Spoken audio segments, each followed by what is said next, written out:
to my baptism. This is my journey. About 7 years ago, I came very ill and ended up in hospital with sepsis. I nearly lost my leg and my life.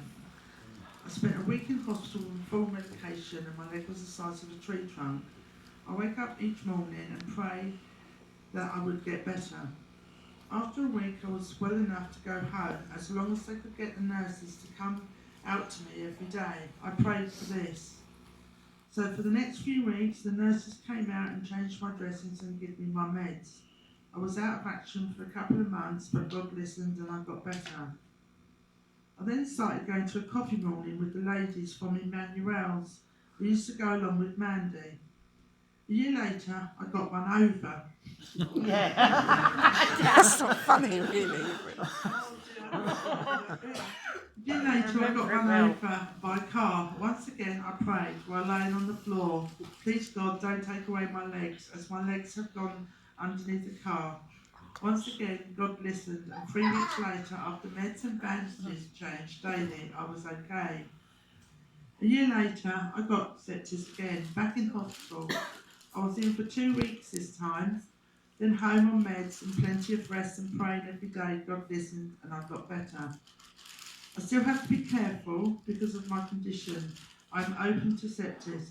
I pray each morning that I won't get it again, as it's the most frightening and painful thing to go through. I have been told that when and if I get it again, I have an hour to get to the hospital and get the meds into me. God has listened and I haven't had it since. And through God, I have made some good friends who I know will be there for me along the way with my friends and family. I then started helping at the Lighthouse Church Food Bank and getting to know Julie and Paul. I pop around there when I can.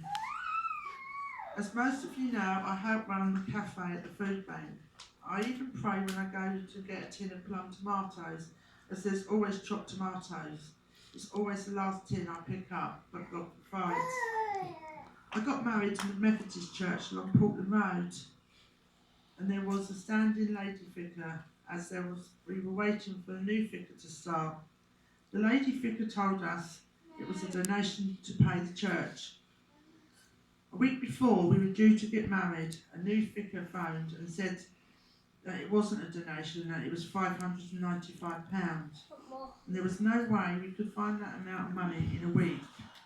We got a phone call from the lady vicar saying that she'd heard there was a problem. She asked us how much donation we was going to give. We said £100. She told us that we'd meet us the day before our wedding at the rehearsal, where she handed us an envelope with £595 in it. So even in my wedding, God's hands were in it.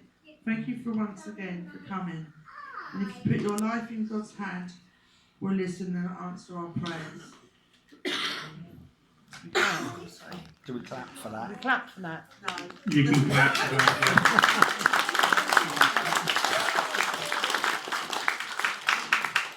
Sam's going to come now and